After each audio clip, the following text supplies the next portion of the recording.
she said it didn't really look too concerning to her, but if I wanted to wait 4 months until my next skin check, that I could. Something was just telling me that I needed to biopsy it. The phone call actually was very quick. She just said, "You have melanoma. It is invasive and deep margins. We don't know if it has spread to your lymph nodes." You think of your family, your kids. The spot that I had was on the left side of my face, close to my ear here. It was a pre-existing mole. So it had been there for as long as I can remember, which isn't necessarily typical with melanoma. Usually it's like a newer spot. And I honestly didn't know much about skin cancer at all. The previous year that I was diagnosed, I had my first skin check, which resulted in 2 precancerous moles, and I had to have surgeries on those. I just noticed that this spot had looked darker than my other moles. I wouldn't say it was very big. It wasn't really presenting in a lot of the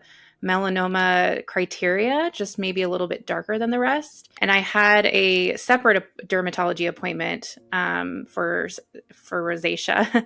And I had just brought it up to her at that appointment. And I said, can you just take a look at this one mole that I think just looks a little bit dark to me? She was even hesitant. She even said she's hesitant to biopsy on the face specifically because for cosmetic reasons, but I did push for that. And then I found out it was melanoma. That phone call was something that is etched in my mind forever. So we are going to refer you to oncology. We're going to refer you to plastic surgeon. And we also are going to have to get a sentinel lymph node biopsy to see if the cancer has spread further. And then the phone call kind of ended. And I immediately cried. And I just, you kind of think of all the bad things, like everything kind of rushes through your head at once. There was just so many thoughts going through my head, and the not knowing the stage was also very scary. You just go in your thoughts and you just kind of spiral. And that's exactly what happened that day. It was a Friday, so I was like, if I don't call them now, I'm probably not going to get any answers until at least Monday. I just was very scared.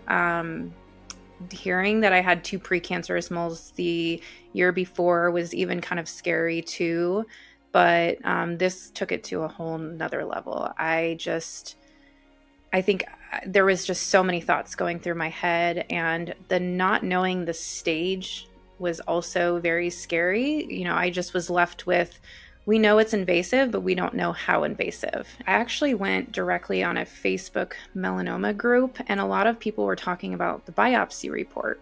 And the biopsy report will reveal something called a Breslow depth. And that also sometimes can give you a little bit more clarity as to how deep we're talking about the melanoma. It also gives things, a couple more things in pathology that help you understand maybe a little bit if it's more invasive than a little bit less invasive. And so I really called back to kind of get some clarity on that. And then I asked for a copy of my biopsy report to be emailed to me, which they did right away. And so I was able to get a little bit more clarity through that. I actually was sitting on a borderline from stage 1A to stage 1B based off of that biopsy report. Mine said it was 0.6, but it wasn't able to get the edge of the margins, meaning it could have been bigger or deeper than 0.6. And that's why they were going to do a sentinel lymph node biopsy. When I did call them, I kind of said, we're on a Friday here. How like close are we looking? Because this is something that I want to try to get done immediately. Thankfully, come Monday, I was able to get a lot more answers. I was able to book both of my oncology appointment that day and my plastic surgeon consult. And then we were able to get me into surgery, I think within like a week and a half after I got that phone call. During that plastic surgeon consult, he was able to kind of tell me how large this may be. Once I saw everything after the fact, it was still very shocking. And so I was a little bit prepared by that consult, but I also was very shocked at the same time waking up from surgery. I had to really reframe my mindset to say, this is something this is a good day. It is a scary day and all the feelings were involved with it, but this was a day that I was going to remove cancer from my face. So the first step was that I had to go to the hospital to do the Sentinel lymph node mapping.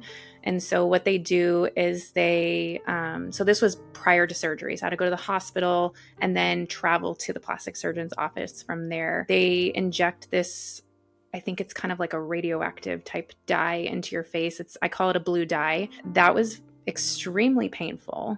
They even said, "Did anyone prepare you for how painful this was going to be?" And I said, "No." It was very, very painful. I had to have 4 injections of this dye go into my face surrounding where the tumor was. And then I had to wait a while, and then I had to go under, it basically lights up in this machine to see where that dye is draining to the nearest lymph node.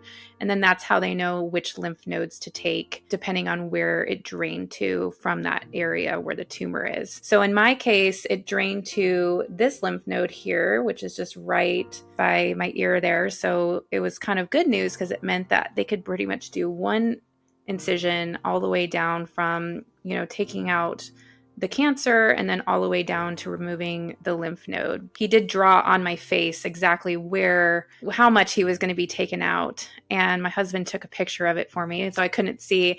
And he showed me, and I was just like, oh my goodness, like that's a big chunk of my face that's being cut out. I think I was just focusing on the positives as much as I could. We did have to wait for pathology to come back on the Sentinel lymph node biopsy. So they told me it was going to be about 7 days before I got those results back. So I woke up, and like anybody waking up from anesthesia, I was a little out of it, but I definitely, the first thing was, let me see my face. I still was shocked. Even knowing that I knew it was going to be big, I was just shocked how much they had to cut my face. I deal with a lot of head pain. I actually have a rare condition called new daily persistent headache, where I woke up with a headache almost 5.5 years ago, and it's never gone away since then. And I also was dealing with occipital neuralgia as well, which is the occipital area is like the base of your skull. When I was recovering from surgery, it was very difficult because I already was dealing with head pain, and then having, my face operated on and a pretty big incision, it obviously furthered the pain. I did actually feel very alone during this time because I don't think anyone really truly understood in my personal life what this was like. Recovering in my personal life was very isolating. Because I just had a lot of people feeding me the positives, and that was great. But I also wanted to have people acknowledge my feelings that this also could be not the end of my journey. I immediately dove into the melanoma community of, just the online community through Facebook and Instagram, hearing other people's stories, success stories, other people's frustrations or nervousness, anxiousness, all those things really just kind of helped me get by. The 7th day came, and I thought, okay, well, certainly I'm going to hear today. They said max. And I didn't hear. And so I had called them because I'm just going, don't make me wait another day. I'm like, maybe they got the results and they haven't had a chance to call me yet. But the anxiousness and, the uncertainty was just really eating me up. And I thought, I can't wait another day. I can't wait another day. I'm going to call them, and they're going to have the results. And I called them, and they said, unfortunately, we haven't got them yet, but we promise you we will call you as soon as we do. And I'm thinking, tomorrow's Friday. If I don't hear tomorrow, then I'm going to have to wait probably through the weekend. And we're talking, 9-10 days at this point. So thankfully, I did hear that following day. I was in the parent pickup line picking up my kids from school. I got the phone call, and my heart dropped. I answered, and it was my plastic surgeon. And he said, Cheryl, I have your results, and it's great news. And I just was able to just breathe. He just said, your pathology came back and it was not in your lymph nodes. So go celebrate. And I just immediately said, Mommy just got the phone call, and I'm cancer free. I don't have any more cancer in my body. Even though you get that good news, we focus on that good news, but there is still fear of reoccurrence. Usually every year is a milestone celebrated that the cancer hasn't returned. And I remember talking to my oncologist and telling him, how would I know any of the signs that it would metastasize, because I'm already dealing with a headache 24/7. A lot of melanoma will spread into the lungs, and I already have shortness of breath. I already have all those symptoms of people that would prompt them to go in and get something evaluated. Could I wake up tomorrow and have metastasis? Every time I get a flare in my head pain, I think, is this something different? I grew up in Arizona where our UV index is extremely high. There was a lot of guilt, I think, that came along with that diagnosis, because I then thought about, I caused this to myself. But I think that I would maybe tell myself to feel a little bit less guilty. Don't beat yourself up for something that you didn't really know about. It is what it is. This happened and we're going to get through it. Life is great. It's going to be my 3 years NED coming up on September 1st. I think my main focus now is advocacy work. I traveled to Washington, D.C. in March to advocate at Capitol Hill with the Melanoma Research Foundation. I was able to make a really great impact of change, talking to legislative people about, melanoma funding. I also became an ambassador for the Melanoma Research Foundation. They have a program called SunAware, which is a kid program, a K through 5 program that I'm trying to get into a curriculum in some of the districts. Arizona is one of the states where they still allow parental consent to use tanning beds for minors, and I would love to try to change that. This is impacting a lot of millions and millions of people. I also had in total now 8 atypical dysplastic nevuses removed, and I have also had 1 squamous cell carcinoma as well. That was a year after my melanoma diagnosis. So all in all, I just turned 40 a few days ago, and I've had 8 atypical precancerous moles removed, 1 squamous cell carcinoma, and 1 melanoma. So 9 surgeries total. For the first 2 years, I had skin checks every 3 months.